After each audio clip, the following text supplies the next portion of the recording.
Hello everyone, welcome to my YouTube channel Vidyalaya education. मैं सचिन आज आप सभी के लिए बीपीएससी टीआरई एग्जाम 3.0 जो आ रही है उसके लिए इंडियन जियोग्राफी के महत्वपूर्ण क्वेश्चन लेकर आए हैं। और ये सभी जो क्वेश्चन है आपके जो घटना चक्र के हैं, जो बीपीएससी का घटना चक्र है उसकी बुक से हम करवा रहे हैं, ठीक है। और ये सभी क्वेश्चन जितने भी हैं बीपीएससी के एग्जाम में कहीं ना कहीं किसी न किसी एग्जाम में पूछे गए, ज्यादातर सब बीपीएससी प्री एग्जाम के क्वेश्चन है, ठीक है। तो चलिए शुरू करते हैं। आज के इस क्लास में आप सभी का स्वागत है। 101 नंबर क्वेश्चन है, हमने 100 नंबर तक कंप्लीट कर चुके हैं, हम 101 से आगे बढ़ेंगे। 101 नंबर है, करेवास मृत्तिका जो जाफरान केसर का एक स्थानीय प्रकार के उत्पादन के लिए उपयोगी है, यह पाई जाती है कश्मीर हिमालय में, गढ़वाल हिमालय में, नेपाल हिमालय में या पूर्वी हिमालय में। जो आपकी करेवास मृत्तिका है, करेवास मिट्टी है, यह अपने कश्मीर हिमालय में पाई जाती है, ठीक है। जाफरान यह केसर की खेती के लिए कश्मीर घाटी प्रसिद्ध है। जो करेवा मिट्टी जिसे वुदूर में उपजाई जाती है, करेवा मिट्टी में उपजाई जाती है, इसी को वुदूर भी कहा जाता है। यह ताजे जल द्वारा जमा की गई मिट्टी है। अगला क्वेश्चन है क्वेश्चन नंबर 102, रेगड़ या रेगुर, इसी को रेगड़ या रेगुर बोलते हैं। एक इसका नाम है लाल मिट्टी, जलोढ़ मिट्टी, काली मिट्टी या लेटराइट मिट्टी। तो रेगुर मिट्टी आपका काली मिट्टी को कहते हैं, ठीक है। काली मिट्टी को जो रेगुर मिट्टी कहा जाता है। काली मिट्टी को स्थानीय रूप से रेगुर या रेगड़ या कपास मृदा या उष्णकटिबंधीय चैनोजम आदि अलग अलग नामों से जाना जाता है। भारत में इसका विस्तार 5.46 लाख वर्ग किलोमीटर क्षेत्र में है, ठीक। और जो भारत की कुल मिट्टी का जो है 16.6% है। कितना? 16.6% है। और यह मिट्टी गुजरात, महाराष्ट्र, पश्चिम मध्य प्रदेश, उत्तर पश्चिम आंध्र प्रदेश, कर्नाटक, तमिलनाडु, राजस्थान, छत्तीसगढ़ और झारखंड के बड़े भागों तक विस्तृत है, ठीक। नेक्स्ट आपका क्वेश्चन नंबर 103, रेगुर मिट्टी सबसे ज्यादा है, बताना है सबसे ज्यादा कहाँ पर है? महाराष्ट्र में, तमिलनाडु में, आंध्र प्रदेश में या झारखंड में। तो रेगुर मिट्टी की बात करेंगे तो ये सबसे ज्यादा आपको महाराष्ट्र में देखने को मिलेगी। ये ऑप्शन इसका राइट हो जाएगा। नेक्स्ट क्वेश्चन है आपका, देखेंगे 104 नंबर क्वेश्चन है, रेगुर नाम है लाल मिट्टी का, काली मिट्टी का, कछारी मिट्टी का या लेटराइट मिट्टी का? अभी जस्ट बताया रेगुर आपकी काली मिट्टी को कहते हैं। ये क्वेश्चन आपके बहुत ज्यादा एग्जाम में पूछे जाते हैं, इसलिए भी बहुत इंपॉर्टेंट है, ठीक। मृदा अपरदन रोका जा सकता है अतिचराई द्वारा, वनस्पति के उन्मूलन द्वारा, वृक्षारोपण द्वारा, पक्षी संख्या में वृद्धि करके। तो कैसे मृदा अपरदन को रोक सकते हैं? अधिक से अधिक वृक्ष लगा करके, अर्थात वनारोपण करके, ठीक है। सी ऑप्शन इसका राइट हो जाएगा। अगला क्वेश्चन है क्वेश्चन नंबर 106, गंगा के मैदान को एक डैश के रूप में वर्णित किया गया है, पेडी प्लेन, पेनी प्लेन, जियोसिंक्लाइन या कास्ट प्लेन।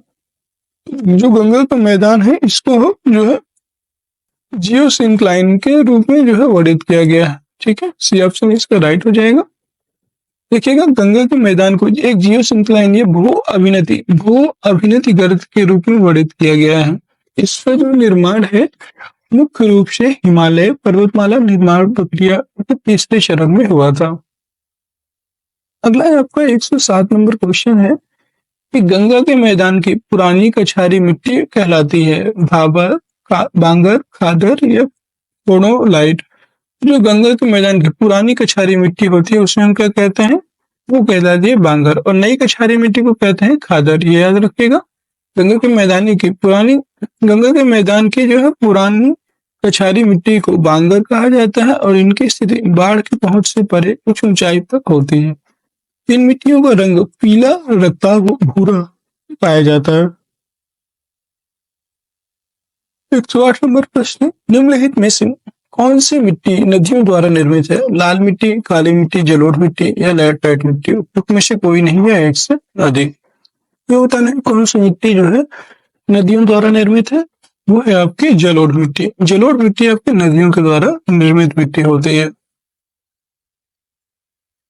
अगला क्वेश्चन है क्वेश्चन नंबर 109, भारत के कुल भौगोलिक क्षेत्र में वन क्षेत्र का क्या प्रतिशत है? 20.7%, 21.7%, 22.7% या 23.7%? तो भारत के कुल भौगोलिक क्षेत्र में वन क्षेत्र का क्या प्रतिशत है, वो है 20.7%। ये ऑप्शन इसका करेक्ट हो जाएगा। अगला क्वेश्चन है क्वेश्चन नंबर 110। भारत के किस राज्य का सर्वाधिक क्षेत्र घने पतझड़ वाले जंगल से घिरा हुआ है? ये काफी इंपॉर्टेंट है, घने पतझड़ वाले जो वनों से घिरा है उसकी बात कर रहे हैं। तो ये जो है उड़ीसा है, महाराष्ट्र है, मध्य प्रदेश है या छत्तीसगढ़ है। उपयुक्त में से कोई नहीं है, एक से अधिक। ये आपका 65वीं बीपीएससी 2019 में क्वेश्चन पूछा गया था। तो ये हो जाएगा आपको जो है सर्वाधिक क्षेत्र वन घने पतझड़ वाले जंगल से घिरा है वो है मध्य प्रदेश। मध्य प्रदेश में जो है सबसे अधिक वन है। भारतीय वन सर्वेक्षण के स्टेट रिपोर्ट 2021 के अनुसार दिए गए विकल्पों में पतझड़ वनों का सर्वाधिक विस्तार मध्य प्रदेश तथा उसके पश्चात छत्तीसगढ़ में स्थित है। ठीक, क्वेश्चन है क्वेश्चन नंबर 111। प्रतिशत अधिकतम वन क्षेत्र है अरुणाचल प्रदेश में, हिमाचल प्रदेश में, मिजोरम में या नागालैंड में? तो सबसे अधिक वन प्रतिशत की बात करेंगे तो वो है आपका मिजोरम। ठीक है, ISFR 2021 के अनुसार भारत के सर्वाधिक वनाच्छादित क्षेत्रों में मध्य प्रदेश में सबसे अधिक, जो अगर बात करेंगे तो वह मध्य प्रदेश 77,493 वर्ग किलोमीटर प्रथम स्थान पर है, जबकि राज्य में मिजोरम के 85.53 सर्वाधिक प्रतिशत भारत पर वनों का विस्तार मिलता है। ठीक है, नेक्स्ट क्वेश्चन है क्वेश्चन नंबर 112। भारत के किस राज्य में वन्य जीव अभयारण्य सबसे अधिक संख्या में है, ये बताना है। कर्नाटक, तमिलनाडु, तमिलनाडु और फिर है आपका महाराष्ट्र या मध्य प्रदेश। उपयुक्त में से कोई नहीं, 1 से अधिक। बीपीएससी 2020 में प्रश्न पूछा गया था। ये जो है सबसे अधिक जो है वन्य जीव की बात करेंगे, वन्य जीव अभयारण्य की, तो वो है आपके महाराष्ट्र में। ठीक है, ये ऑप्शन राइट हो जाएगा, महाराष्ट्र में सबसे अधिक है। दिसंबर 2020 तक की स्थिति के अनुसार भारत के राज्यों में वन्य जीव अभयारण्य की सर्वाधिक संख्या महाराष्ट्र में है 48, जबकि संघ राज्य अंडमान और निकोबार द्वीप समूह में 96 है। नेक्स्ट आपको समस्त विश्व में तेंदुओं की सर्वाधिक आबादी भारत में है, इनकी अनुमानित संख्या कितनी है? 6,000, 16,000, 8,000 या 10,600? ये जो है इस समस्त विश्व में तेंदुओं की जो सर्वाधिक संख्या है ये लगभग है 12 से 13,500, लगभग 12। देखिएगा status of leopards of India 2018 के अनुसार भारत में लगभग 12,852, ये 12,172 से 13,533 के मध्य तेंदुआ के होने का अनुमान है। इसका जो इसमें कोई ऑप्शन नहीं है, नन ऑफ दीज हो जाएगा। याद रखिएगा, आपको याद रखना है आंकड़ा ये 12,852 इतने जो है अभी तक आपकी रिपोर्ट में बताए गए हैं। नेक्स्ट 114 नंबर है, भारत की जनसंख्या विशेषताओं के संबंध में निम्नलिखित कथनों पर मनन कीजिए। वर्ष 1991 से 2000 के दशक में जनसंख्या की वृद्धि लगभग 21% की दर से हुई है। वर्ष 1991 की अपेक्षा 2001 में पुरुष व महिला साक्षरता का अंतर बढ़ गया है। इसमें बताना है आपको क्या होगा। ठीक है, वर्ष 2011 की जनगणना, वर्ष 2011 की वर्ष 2001 की जनगणना के अनुसार देश में 35 ऐसे बड़े नगर हैं जिनमें कुल नगरीय जनसंख्या की लगभग 48% जनसंख्या निवास करती है। वर्ष 1991 की जनगणना ने अनुत्पादक उपभोक्ताओं की संख्या में कमी का संकेत दिया है। इनमें से कौन से कथन सही है ये बताना है। ये जो है वर्ष 1991 से 2000 के दशक में जनसंख्या वृद्धि लगभग 21% दर्ज हुई है, एकदम सही है। वर्ष 1991 की अपेक्षा 2001 में पुरुष व महिला साक्षरता का अंतर बढ़ गया है, ऐसा नहीं है। 2001 की जनगणना के अनुसार देश में 35 ऐसे बड़े नगर हैं जिनमें कुल नगरीय जनसंख्या के लगभग 38% जनसंख्या निवास करती है, ये भी नहीं, गलत है। वर्ष 1991 की जनसंख्या ने अनुत्पादक उपभोक्ताओं की संख्या में कमी का संकेत दिया, ये सही है। तो पहला और चौथा इसमें आंसर आपका सही है। और इसको बताने कौन सा कथन सही है, तो इसका राइट आंसर हो जाएगा आपका सी ऑप्शन। सी ऑप्शन इसका जो है राइट हो जाएगा। अगला क्वेश्चन है क्वेश्चन नंबर आपका दिया हुआ है,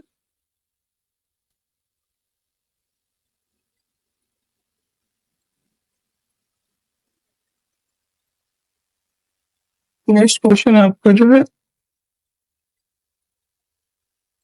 115 नंबर क्वेश्चन है। 2011 की जनगणना के अनुसार भारत की कुल जनसंख्या में नगरीय जनसंख्या का प्रतिशत था लगभग 21, 31, 36 या 40। तो 2011 की जनगणना के अनुसार भारत की कुल जनसंख्या में नगरीय जनसंख्या का जो प्रतिशत था वो था आपका 31%।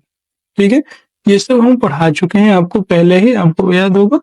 ठीक, नेक्स्ट है आपको 116 नंबर, सारण सिंचाई नहर निकलती है। सारण जो सिंचाई नहर है ये निकलती है सोन से, गंगा से, कोसी से या गंडक से। तो सारण सिंचाई नहर आपकी गंडक नदी से निकलती है।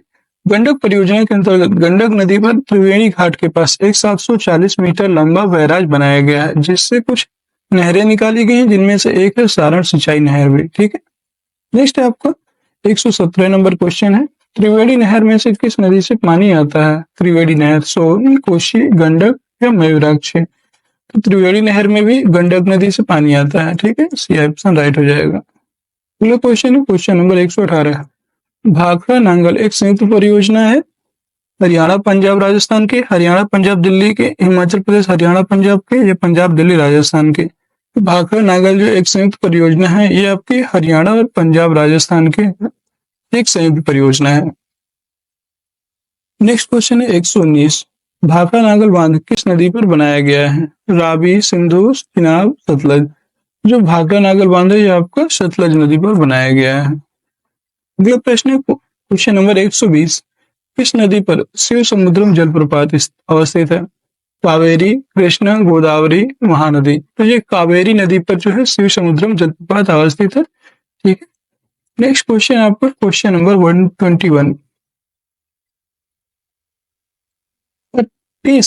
पट्टी सीमा परियोजना निम्नलिखित में से किन नदियों के एकीकरण से जुड़ी है? जो पट्टी सीमा परियोजना है बताना है किस नदियों के एकीकरण से जुड़ी है? कृष्णा और कावेरी, कृष्णा और गोदावरी, गोदावरी और महानदी या गंगा और ब्रह्मपुत्र, उपयुक्त में से कोई नहीं है एक से अधिक।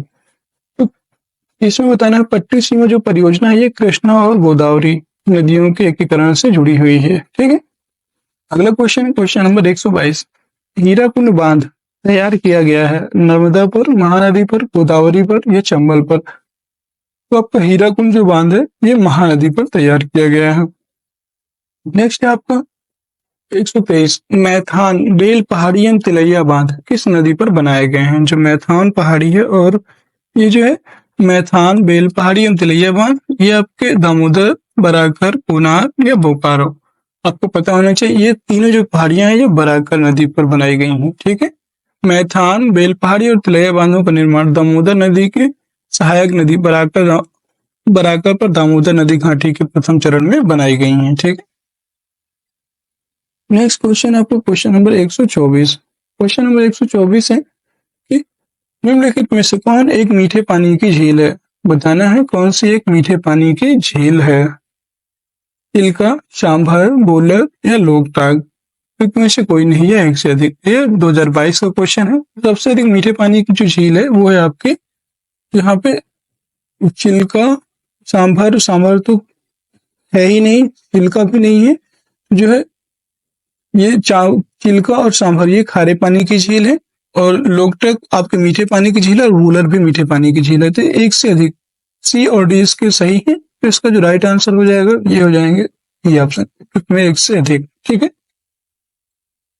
वूलर जम्मू कश्मीर के, लोकटक मणिपुर की, ये दोनों मीठे पानी की झील है। ठीक है, नेक्स्ट क्वेश्चन आपको 125, भारत में कौन सा कृषि वित्त एग्रीकल्चर फाइनेंस का स्रोत नहीं है? ये बताना है आपको कौन सा इसका स्रोत नहीं है। सहकारी समितियां, व्यापारिक बैंक, क्षेत्रीय ग्रामीण बैंक या इनमें से कोई नहीं। तो ये बताना है कौन सा सही नहीं है। इसका जो राइट आंसर हो जाएगा वो हो जाएगा आपको भारत में कौन सा कृषि वित्त का स्रोत नहीं है। फिर है इनमें से कोई नहीं, जो इनमें से कोई नहीं जो है कृषि वित्त का जो है इनमें से कोई नहीं है। ठीक है, स्रोत कौन कौन से स्रोत होते हैं बता देते हैं आपको। तो होता है पहला होता है वाणिज्यिक बैंक, जो आपका कृषि वित्त से संबंधित होता है, वाणिज्यिक बैंक। ठीक है, दूसरा होता है आपका सहकारी बैंक, यहाँ पे लिख देते हैं। पहला हो गया वाणिज्यिक बैंक, दूसरा होता है आपका सहकारी बैंक। सहकारी बैंक हो गया, फिर आपका क्षेत्रीय ग्रामीण बैंक, तीसरे में आता है क्षेत्रीय ग्रामीण बैंक। ये सभी जो कृषि वित्त बैंक स्रोत होते हैं। ठीक है, क्षेत्रीय ग्रामीण बैंक। फिर चौथा है आपका, हाँ तीन ही होते हैं, सही है। वाणिज्यिक बैंक, सहकारी बैंक और क्षेत्रीय ग्रामीण बैंक, ये जो तीन है ये आपके भारत में कृषि वित्त के प्रमुख स्रोत माने जाते हैं। ठीक, नेक्स्ट क्वेश्चन है 126 नंबर क्वेश्चन है, देखिएगा 126 से कृषि में युग्म पैदावार का आशय डैश को उगाने से है। युग्म पैदावार को उगाने जो है बताना है कौन सा है, किसको उगाने से। विभिन्न मौसम पर दो फसल, एक ही साथ दो फसल, अन्य फसल के साथ एक फसल या इनमें से कोई नहीं। एक विभिन्न मौसमों पर दो फसल लेना ये आपका युग्म पैदावार का आशय है। ठीक है, कृषि में युग्म पैदावार डबल क्रॉपिंग से आशय है कि विभिन्न मौसमों पर दो फसल उगाना। एक ही साथ एक भूमि पर दो या अधिक फसल उगाना मिश्रित खेती भी कहलाता है, ये आप याद रखेंगे। ठीक है, नेक्स्ट है आपका क्वेश्चन नंबर 127। भारत में द्वितीय हरित क्रांति के संबंध में क्या सही है? इसका लक्ष्य हरित क्रांति से पूर्व में ही, इसमें बताना क्या सही है। तो इसका लक्ष्य हरित क्रांति से पूर्व में ही जो है पूर्व में ही लाभान्वित हो चुके क्षेत्रों में गेहूं एवं चावल के उत्पादन में और वृद्धि करना था। ठीक है, ये बताना ये सही है क्या, ये बताना है। ये जो है आपको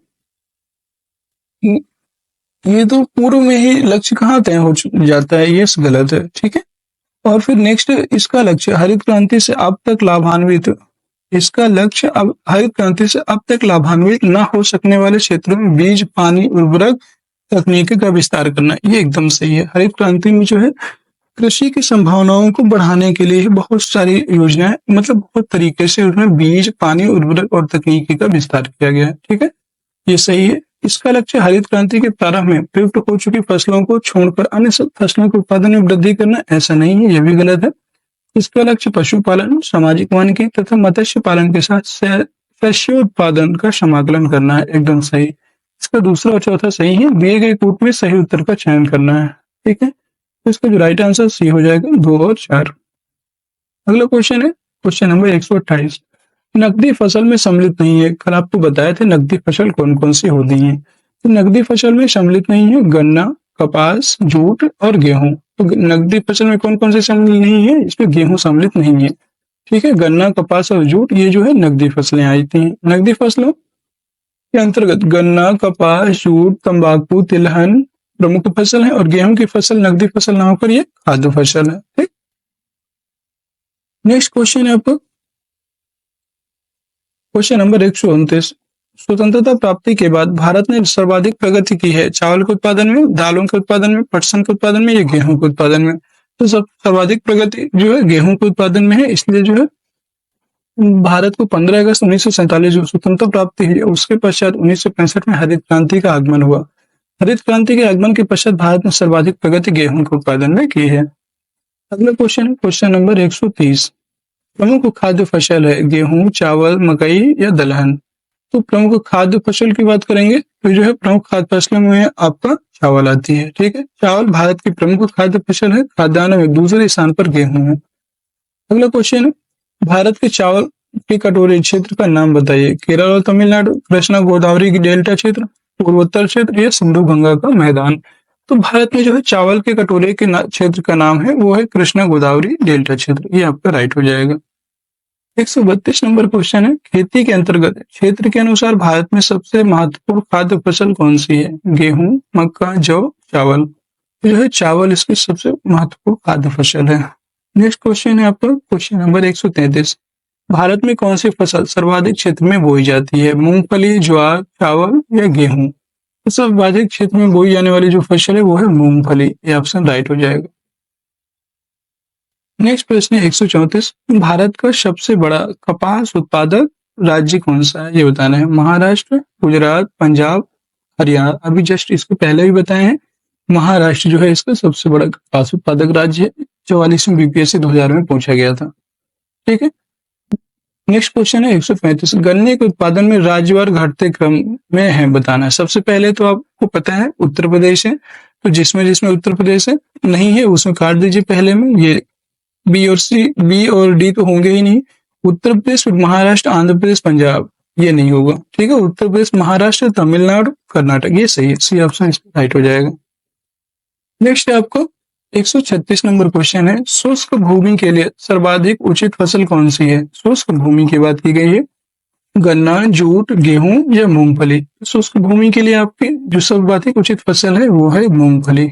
डी ऑप्शन राइट हो जाएगा। अगला क्वेश्चन है 137 नंबर है, भारत का सबसे बड़ा रबड़ उत्पादक राज्य कौन सा है? आंध्र प्रदेश, कर्नाटक, केरल, तमिलनाडु। तो रबड़ का जो सबसे बड़ा उत्पादक राज्य है वो है केरल, सी ऑप्शन इसका राइट है। नेक्स्ट क्वेश्चन है क्वेश्चन नंबर, नेक्स्ट देखते हैं 138, निम्नलिखित में से भारत का कौन सा राज्य रबड़ के उत्पादन में अग्रणी है? अभी जस्ट बताया केरल है, ठीक है। नेक्स्ट आपका 139, भारत सर्वश्रेष्ठ उत्पादक एवं उपभोक्ता है। तो ये जो है उत्पादक एवं उपभोक्ता है, सर्वश्रेष्ठ की बात करेंगे। ये जो है चावल, चाय, तिलहन, दाल, किस चीज का जो है सबसे बड़ा उत्पादक एवं उपभोक्ता है? तो ये जो है भारत आपका दालों का सबसे बड़ा उत्पादक एवं उपभोक्ता है, ठीक है। तो दाल इसका सही होना चाहिए। देखते हैं क्या आंसर दिया हुआ है। प्रश्नकाल में भारत विश्व में चाय एवं दाल का सबसे बड़ा उत्पादक एवं उपभोक्ता देश था। एफएओ के वर्ष 2020 के आंकड़ों के अनुसार भारत विश्व में चाय का दूसरा और चीन जो है पहला बड़ा उत्पादक और सबसे बड़ा उपभोक्ता है। तो यहाँ पे चाय का दूसरा, भारत जो है विश्व में चाय का दूसरा, ठीक है। और वहीं दूसरी तरफ भारत दाल के उत्पादन एवं उपभोग में प्रश्नकाल से वर्तमान तक अग्रणी स्थान पर बना हुआ है, ठीक है। तो इस सही इसका आंसर जो है दाल ही होगा, ठीक है। नेक्स्ट क्वेश्चन है 140, निम्नलिखित में से किस पहाड़ी पर चाय बागान नहीं है? काननदेव, नीलगिरी, दार्जिलिंग, गिरनार। यहाँ पे गिरनार उपयुक्त में से कोई नहीं है, एक से अधिक। तो गिरनार, गिरनार की जो पहाड़ी यहाँ पर चाय बागान स्थित नहीं है, इसका राइट आंसर डी हो जाएगा, ठीक है। नेक्स्ट क्वेश्चन, निम्न कॉफी उत्पादक क्षेत्रों में से कौन सा क्षेत्र कर्नाटक में नहीं है? चिकमंगलुरु, कुर्ग, बाबा बुदनगिरी, पुलनेज। उपयुक्त में से कोई नहीं है, एक से अधिक। तो निम्न कॉफी उत्पादक क्षेत्र में कौन सा जो कर्नाटक के क्षेत्र पे नहीं है, तो वो आपका जो है पुलनेज, पुलनेज स्थित नहीं है। चिकमंगलुरु, कुर्ग और बाबा बुदनगिरी इस जो है सभी कर्नाटक क्षेत्र में स्थित है। नेक्स्ट है आपका 142 नंबर क्वेश्चन, भारत अपनी आवश्यकता से अधिक उत्पादन करता है चाय, अनाज, पेट्रोलियम, पेट्रो रसायन। तो आवश्यकता से अधिक जो है अधिक जो उत्पादन करते हैं वो है आपका चाय, ठीक है। नेक्स्ट क्वेश्चन है आपका 143 नंबर क्वेश्चन है, भारत का सर्वाधिक पटसन उत्पादक बिहार राज्य कौन सा है? आंध्र प्रदेश, बिहार, तमिलनाडु, पश्चिम बंगाल। पटसन के उत्पादन में जो अग्रणी राज्य है भारत का वो है आपका पश्चिम बंगाल। भारत का सर्वाधिक पटसन उत्पादक राज्य पश्चिम बंगाल है। वर्ष 2020-21 के चतुर्थ अग्रिम अनुमान के अनुसार भारत में कुल 9.6 मिलियन गांठ जूट एवं मेस्ता उत्पादन का अनुमान था, और जिसमें 7.61 मिलियन गांठ जूट एवं मेस्ता का उत्पादन पश्चिम बंगाल में अनुमानित है। दूसरे क्रम पर जूट उत्पादन राज्य बिहार है, ठीक है। पहले में पश्चिम बंगाल आता है, दूसरे में बिहार आता है। 144 नंबर क्वेश्चन है, राज्य के राज्यों में से जूट उत्पादन की दृष्टि से बिहार का स्थान क्या है? प्रथम, द्वितीय, तृतीय, चतुर्थ। उपयुक्त में से कोई नहीं है, एक से अधिक। ये आपको 2018 में पूछा गया था बीपीएससी प्री में, और बिहार का इसमें द्वितीय स्थान है, अभी जस्ट बताया आपको। नेक्स्ट क्वेश्चन है 145, एल्यूमिनियम का सबसे महत्वपूर्ण अयस्क कौन सा है? बॉक्साइट, कैलामाइन, कैलासाइट, कैल्साइट या गैलेना। उपयुक्त में से कोई नहीं है, एक से अधिक। तो एल्यूमिनियम का जो सबसे महत्वपूर्ण अयस्क होता है वो होता है बॉक्साइट, ठीक है। और जो सीसा है, सीसा का होता है गैलेना, याद रखिएगा, ठीक है। नेक्स्ट क्वेश्चन है आपका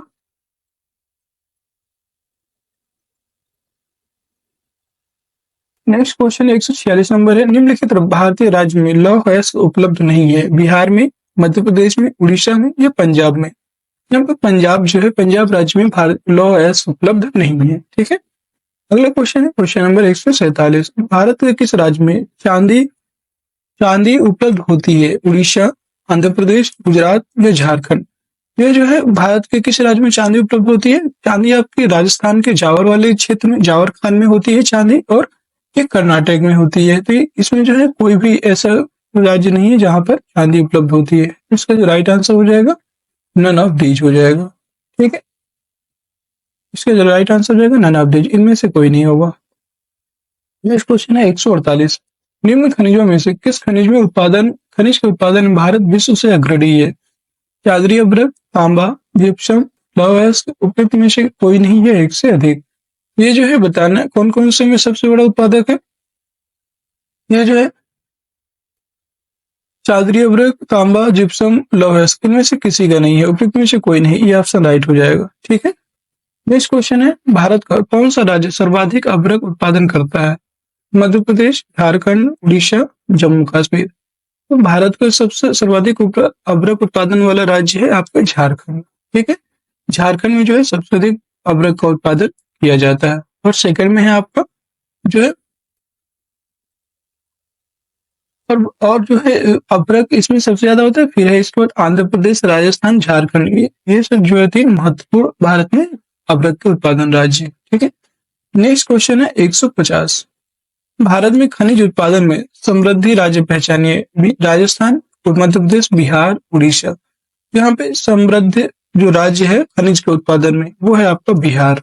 ठीक है, ये ऑप्शन राइट हो जाएगा। प्रश्न का मूल्य की दृष्टि से सबसे बड़ा खनिज उत्पादक राज्य बिहार था। इंडियन ब्यूरो ऑफ माइंस के अनुसार मूल्य की दृष्टि से अपतटीय क्षेत्र के बाद 6 खनिज उत्पादक राज्यों का क्रम लगता है, जिसमें इस प्रकार है छत्तीसगढ़, झारखंड, तेलंगाना, आंध्र प्रदेश, पश्चिम बंगाल एवं बिहार। ठीक है, ये जो प्रमुख यहाँ पे महत्वपूर्ण जो है खनिज संसाधन वाले हैं, खनिज समृद्ध राज्य हैं। ठीक है, और सबसे अधिक की बात करेंगे तो वो है झारखंड और फिर छत्तीसगढ़।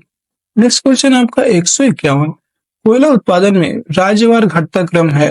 बिहार, मध्य प्रदेश, पश्चिम बंगाल, मध्य प्रदेश, पश्चिम बंगाल, बिहार, पश्चिम बंगाल, मध्य प्रदेश, बिहार, या बिहार, पश्चिम बंगाल, मध्य प्रदेश। कोयला कोयला उत्पादन में जो है सबसे पहला है बिहार, फिर मध्य प्रदेश और फिर पश्चिम बंगाल। ये ऑप्शन राइट हो जाएगा। ये कब का है, जब जो है ये कब का डाटा है, तो ये 2000 के पहले का है, जब बिहार झारखंड में, मतलब बिहार से झारखंड अलग नहीं हुआ था, तब तो बिहार ही होगा क्योंकि सबसे अधिक झारखंड में है, ये आप याद रखेंगे। देखिए प्रश्नकाल में क्रमशः अविभाजित बिहार, याद रखिए अविभाजित बिहार, अविभाजित मध्य प्रदेश एवं पश्चिम बंगाल कोयले के अग्रणी उत्पादक राज्य थे। वर्तमान में इंडियन मिनरल्स ईयरबुक 2019 के अनुसार भारत के अग्रणी कोयला उत्पादक राज्य में कौन सा है? सबसे पहला है छत्तीसगढ़, दूसरा उड़ीसा, तीसरा है झारखंड। कोरबा कोयला क्षेत्र कहाँ अवस्थित है? उड़ीसा, छत्तीसगढ़, पश्चिम बंगाल में, असम में। तो कोरबा कोयला क्षेत्र जो है यहाँ पर छत्तीसगढ़ में स्थित है, याद रखिएगा। अगला क्वेश्चन है क्वेश्चन नंबर 153। पश्चिमी सिंहभूम में स्थित चिरिया की सबसे प्रसिद्ध विशेषता है?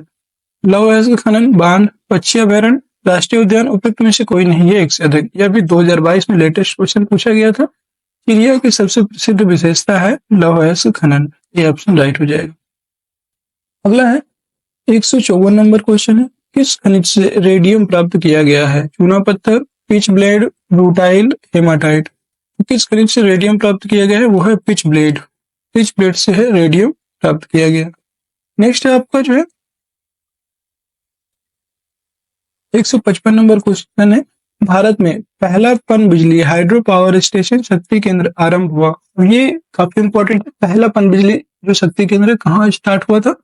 ये आपका पाइकारा, कोयना, भाखड़ा नांगल, शिव समुद्रम में। तो ये शिव समुद्रम में पहला पन बिजली जो है हाइड्रो पावर स्टेशन आरंभ हुआ था, और ये जो है आपका कावेरी नदी पर स्थित है। ये भी आप याद रखेंगे, अभी जस्ट आपको बताया था। नेक्स्ट है आपका 156 नंबर क्वेश्चन, भारत में ऊर्जा उत्पादन एवं उपभोग के संबंध में निम्नलिखित कथनों में से कौन सा कथन सही नहीं है? याद रखिएगा, सही नहीं है अर्थात असत्य पूछ रहा है यहाँ पे। गत दशक में भारत में ऊर्जा उत्पादन में ह्रासमान प्रवृत्ति लक्षित हुई है, ये तो सही है। विश्व में प्रति व्यक्ति ऊर्जा उपभोग भारत में न्यूनतम है, ये भी सही है। भारत में उत्पादित कुल व्यावसायिक ऊर्जा में गैर पारंपरिक ऊर्जा स्रोतों का योगदान 1% से कम है, ये गलत है। भारत में ऊर्जा उपभोग करने वाला प्रमुखतम क्षेत्र उद्योग है, ये भी एकदम सही है। इसका जो राइट ऑप्शन हो जाएगा वो सी हो जाएगा। सी ऑप्शन यहाँ पे एकदम सही है। ठीक, नेक्स्ट क्वेश्चन है आपका क्वेश्चन नंबर 157। भारत में कतिपय लौह इस्पात संयंत्र पश्चिम तट से होकर आयोजित किए गए हैं। इस उद्योग की ऐसी अवस्थिति का प्रमुख कारण क्या है? पश्चिमी तटीय क्षेत्र में अधिकाधिक नाभिकीय ऊर्जा जनक, गोवा एवं मध्य प्रदेश के कुछ भागों में उत्तम श्रेणी के लौह अयस्क निक्षेपों का मिलना तथा इस क्षेत्र से इस्पात निर्यात की तुलना सुविधा। बताना है कौन सा इसका अवस्थिति का प्रमुख कारण है। ये जो है एकदम सही है। इसका कारण पश्चिमी तटीय क्षेत्र से भारतीय लौह अयस्क की अंतरराष्ट्रीय मांग में कमी ये नहीं है, और स्पंज लौह तकनीक का अपनाया जाना ये भी गलत है। इसका बी ऑप्शन राइट हो जाएगा। गोवा एवं मध्य प्रदेश के कुछ भागों में उत्तम श्रेणी के लौह अयस्क निक्षेपों का मिलना तथा इस क्षेत्र से इस्पात निर्यात की तुलना की सुविधा, ये एकदम सही है। अगला क्वेश्चन है क्वेश्चन नंबर 158। भारत के कुल राष्ट्रीय राजमार्ग और इनकी कुल लंबाई तकरीबन है, तो भारत में टोटल जो है 34 और 16,000 किलोमीटर, 44 और 24,000 किलोमीटर, 54 और 16,000 किलोमीटर, 64 और 40,000 किलोमीटर। तो भारत में टोटल आपके 64 राष्ट्रीय राजमार्ग हैं, ठीक है, 64 नेशनल हाईवे हैं और उनकी जो लेंथ है, लंबाई है, वो लगभग 40,000 किलोमीटर है, ठीक है, ये लगभग 40,000 किलोमीटर। बट वर्तमान में ऐसा नहीं है, अभी ये पुराना डाटा है, ठीक है, ये 1992-93 का प्रश्न है, आप देख सकते हैं, इस वजह से ये इतने हैं, ठीक है। अभी नए डाटा की बात करेंगे। प्रश्न अनुसार वर्ष 2001-2 में राष्ट्रीय राजमार्गों की संख्या 64 और लंबाई 40,000 किलोमीटर थी, जबकि 31 मार्च 2019 की स्थिति के अनुसार भारत में कुल जो है 599 राष्ट्रीय राजमार्ग हैं। अगर वर्तमान में पूछता है तो जो है आपको बताना है 599 राष्ट्रीय राजमार्ग है। और वार्षिक रिपोर्ट 2021-22 के अनुसार देश में जो राष्ट्रीय राजमार्ग की कुल लंबाई है वो है 1,40,995 किलोमीटर, ठीक है। टोटल 599 राष्ट्रीय राजमार्ग है वर्तमान में और 1,40,995 किलोमीटर टोटल लंबाई है। नेक्स्ट क्वेश्चन आपको क्वेश्चन नंबर 168। भारत में सबसे पहले रेल मार्ग तैयार हुआ था 1853, 1854, 1855, 1859। सभी को पता है पहली जो रेलगाड़ी चली थी 1853 में बंबई से थाने। भारत में लॉर्ड डलहौजी के काल में सर्वप्रथम 1853 ईस्वी में रेल बनकर तैयार हुआ, जिस पर 16 अप्रैल 1853 को मुंबई तत्कालीन जो बॉम्बे है से थाने के बीच पहली ट्रेन चलाई गई थी। यह ट्रेन मुंबई से बोरी बंदर स्टेशन से, मुंबई का जो बोरी बंदर स्टेशन है उससे 14 सवारी डिब्बों में 400 मेहमान यात्रियों को लेकर 34 किलोमीटर 21 मील की दूरी तय करके थाने स्टेशन पर पहुंची थी। नेक्स्ट क्वेश्चन है 160। बड़ी लाइन की दो पटरियों के बीच की दूरी होती है 6.5 फीट, 5.5 फीट, 5 फीट या 4.5 फीट। तो बड़ी लाइन की जो दो पटरियां होती है उनके बीच 5.5 फीट की दूरी होती है। अगला क्वेश्चन है क्वेश्चन नंबर 161। मार्मुगांव पत्तन श्रेणी स्थित है। मार्मुगांव पत्तन स्थित है उड़ीसा में, तमिलनाडु में, गोवा में या केरल में। जो मार्मुगांव पत्तन स्थित है ये आपका गोवा में स्थित है, ठीक है। नेक्स्ट क्वेश्चन है 162। भारत का 13वां प्रधान बंदरगाह किस राज्य में स्थापित किया जाने वाला है? 13वां केरल में, गुजरात में, फिर है आपका ऑप्शन महाराष्ट्र, तमिलनाडु, उपयुक्त में से कोई नहीं है, एक से अधिक। ये भी 2020 का प्रश्न है। भारत के जो 13वां बंदरगाह है आप सभी को पता है महाराष्ट्र में जो है स्थापित किया जा रहा है, ठीक है। और इसका जो है केंद्रीय मंत्रिमंडल ने 5 फरवरी 2020 को जो है इसको मंजूरी भी दे दी है और यह बंदरगाह महाराष्ट्र में दहानू के निकट वधावन में स्थापित किया जाएगा। नेक्स्ट है 163 नंबर क्वेश्चन है सुल्तानपुर बर्ड सेंचुरी स्थित है चंडीगढ़ में, भरतपुर में, गुड़गांव में या गांधीनगर में। तो सुल्तानपुर जो बर्ड सेंचुरी है ये आपका गुड़गांव में स्थित है, ठीक है, गुड़गांव में स्थित है ये। नेक्स्ट क्वेश्चन है 164। अंटार्कटिका में भारत के तृतीय शोध केंद्र का नाम है भारती, स्वागतम, हिंदुस्तान या मैत्री। ये जो है 2 बार क्वेश्चन पूछा गया है और अंटार्कटिका में भारत के तृतीय शोध केंद्र का नाम है वो है आपका भारती, ठीक है, ये ऑप्शन राइट हो जाएगा। ये बहुत बार पूछा गया है। कहाँ स्थित है? तो दक्षिण गंगोत्री अंटार्कटिका में भारत का पहला अनुसंधान केंद्र है और इसकी स्थापना 1983-84 में की गई थी। भारत ने अपने दूसरे अनुसंधान केंद्र मैत्री की स्थापना 1988-89 में की और तीसरे की जो है अंटार्कटिका में भारत का तृतीय अनुसंधान केंद्र भारती है, ठीक है, जिसकी स्थापना वर्ष 2012 में की गई है। ये वेरी इंपॉर्टेंट क्वेश्चन है, आपसे पहला, दूसरा, तीसरा करके पूछता है और इसमें डायरेक्ट पूछा है तीसरा, ठीक है। याद रखना है पहला 1983-84 में इसकी स्थापना होती है जिसका नाम था दक्षिण गंगोत्री, दूसरा था आपका 1988-89 में जिसका नाम था मैत्री, तीसरा है आपका 2012 में स्थापित हुआ है और इसका नाम है भारती। नेक्स्ट क्वेश्चन है 165। निम्नलिखित में से किस क्षेत्र में प्रवाल भित्ति नहीं पाई जाती है? कैम्बे की खाड़ी, मन्नार की खाड़ी, कच्छ की खाड़ी, लक्षद्वीप और मिनिकॉय, उपयुक्त में से कोई नहीं या एक से अधिक। तो किसमें जो है आपके प्रवाल भित्ति नहीं पाई जाती है? ये जो है कैम्बे की खाड़ी में प्रवाल भित्ति नहीं पाई जाती है, यही आपका राइट हो जाएगा। मन्नार की खाड़ी, कच्छ की खाड़ी और लक्षद्वीप और मिनिकॉय द्वीप ये सभी में जो है पाई जाती है, ये ऑप्शन इसका राइट हो जाएगा, यहाँ पर नहीं पाई जाती, ठीक है। तो दोस्तों आज की क्लास यहीं तक। आपको आज की क्लास कैसी लगी कमेंट सेक्शन में जरूर बताइएगा। अगर आपको क्लास पसंद आई तो क्लास को लाइक कर दीजिए, सभी लोग शेयर कर दीजिए और चैनल में नए हैं तो चैनल को सब्सक्राइब अवश्य कर लीजिएगा। जिससे कि मेरे द्वारा जो जितनी भी वीडियो आपके लिए लाई जा रही हैं और आपके कोर्स कंप्लीट करवाने की कोशिश की जा रही है। अब देखिए ज़्यादातर आप जितना भी क्वेश्चन करेंगे कंटिन्यू एग्ज़ाम तक, वही सबसे ज़्यादा बेनिफिट होगा। तो हम सबसे पहले ये जो घटना चक्र के सामान्य अध्ययन, ये जो आपके जीएस के क्वेश्चन चल रहे हैं, जैसे जीएस के क्वेश्चन खत्म होते हैं, मैं कोशिश करूंगा कि फिर टॉपिक वाइज हर सब्जेक्ट का अलग-अलग घटना चक्र लेकर आएंगे, ठीक है? तो जिससे कि आप लोगों की तैयारी में और भी ज़्यादा बेहतर प्रोग्रेस होगी। चलिए मिलते हैं नेक्स्ट वीडियो में, तब तक के लिए जय हिंद, जय भारत।